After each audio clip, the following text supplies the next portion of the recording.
Well, I'm happy to be right here in Penllyn Woods with two people who are very important to our saving Penllyn Woods. And they are Phoebe Driscoll and David Froelich, who was the executive director of the Wissahickon Valley Watershed Association at the time. Let's start with Phoebe. Phoebe, what did you do about Penllyn Woods? Well, I don't know, Kate, if you can remember when we just roll back all our years and you and Dave and I walked through this area and we said, nope, we cannot have 104 houses. This is too special a place, too special a community. No way. So then the county open space program was thought about through Art Loban, who was the chairman of the Montgomery County Planning Commission. And you and I got on a bus, and one of the places we looked at from the point of view of this county program getting going was Penllyn Woods. And it was indeed the whole community that said, and in particular, of course, with the support of the Wissahickon watershed, uh, that this was a special place that we really should save.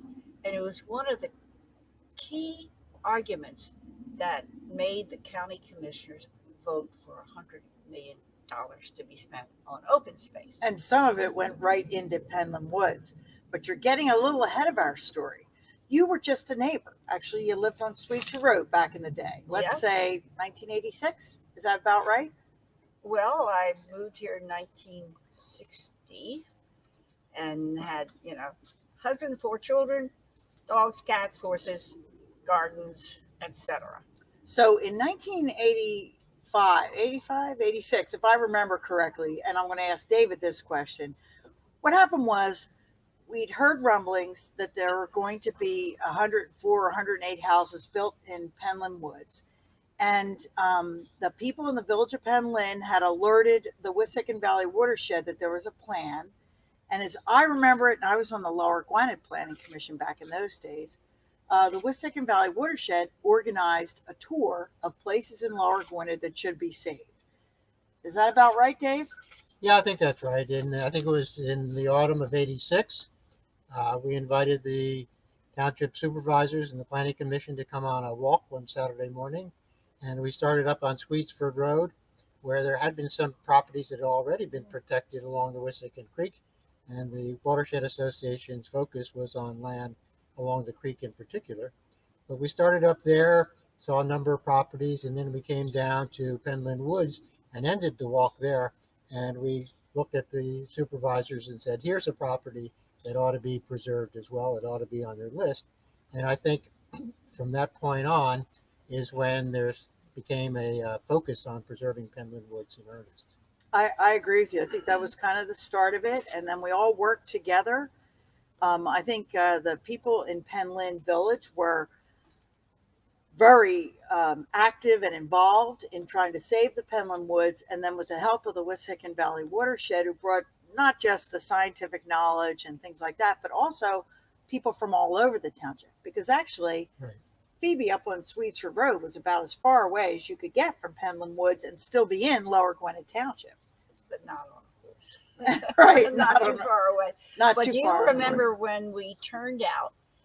There was a township meeting, and there were so many people, all of us in our green t-shirts saying, save Penllyn Woods. And we had to go to the school because we had over 500 people there. Right. And we worked on the county commissioners, the township supervisors, and there was one that was not going to go along with this. But yeah, and behold, when we put all these people together, he said yes, if you will remember that. Right. Then, one reason it took so long to do this was because the developer wasn't willing to sell it. yeah. So the township had to use eminent domain.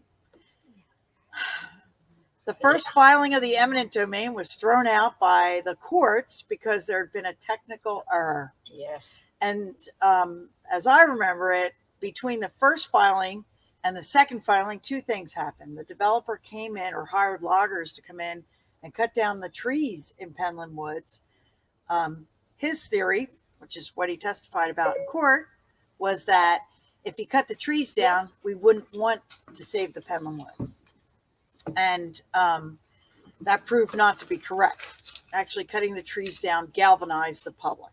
But the second thing that happened was to vote to use eminent domain on someone's land is a difficult thing for any elected official. And the township supervisors were worried.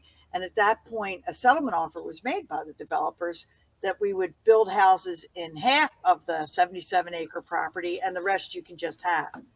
Now, this was all not so wonderful as it sounds, because Penllyn Woods has some nice, flat, open areas, but it also has trees and wetlands and things we were trying to protect.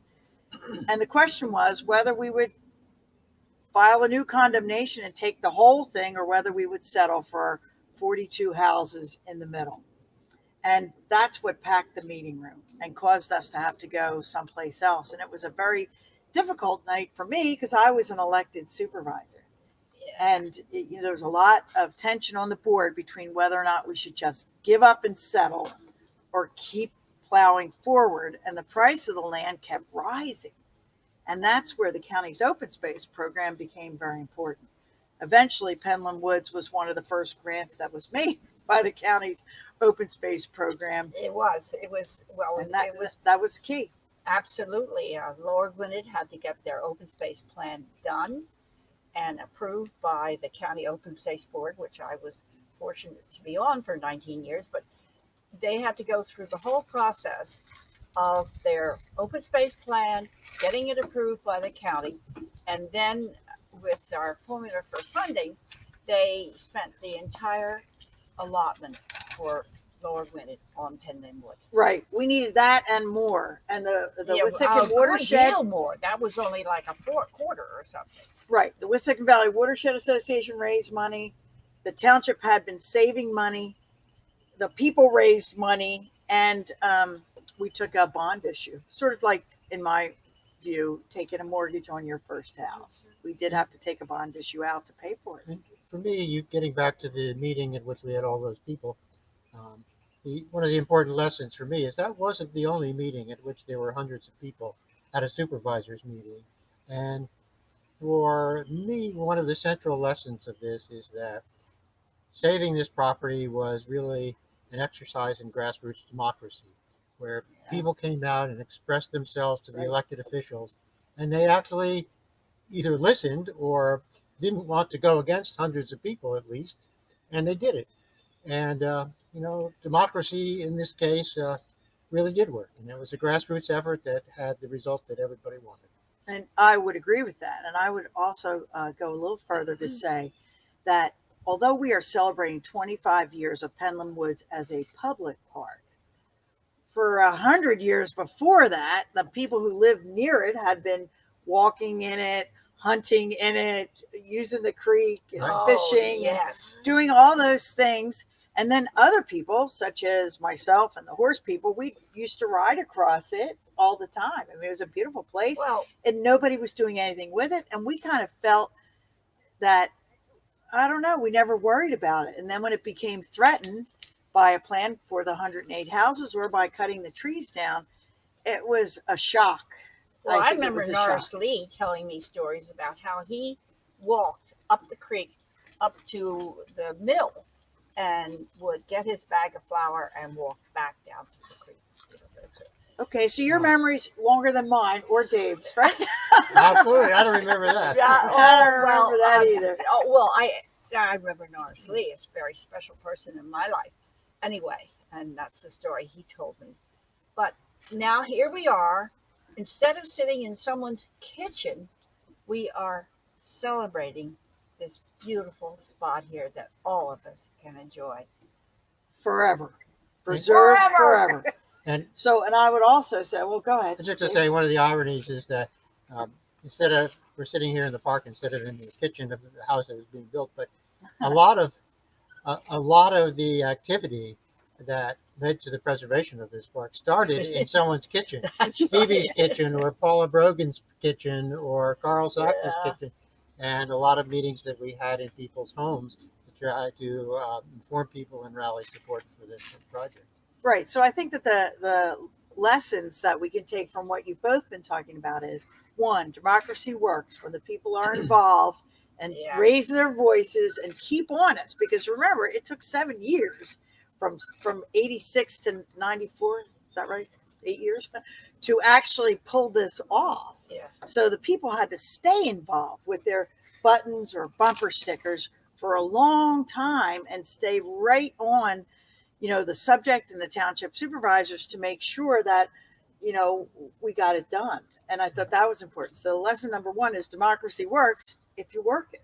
Okay. And I think lesson number two is that the fight for Penllyn Woods was like front page all over the place and eventually galvanized a saving open space ethic in Montgomery County, which resulted in the county open space plan and program and grants so that all the townships could save their special places. Well, So I think it started here, and I think that was yeah, important.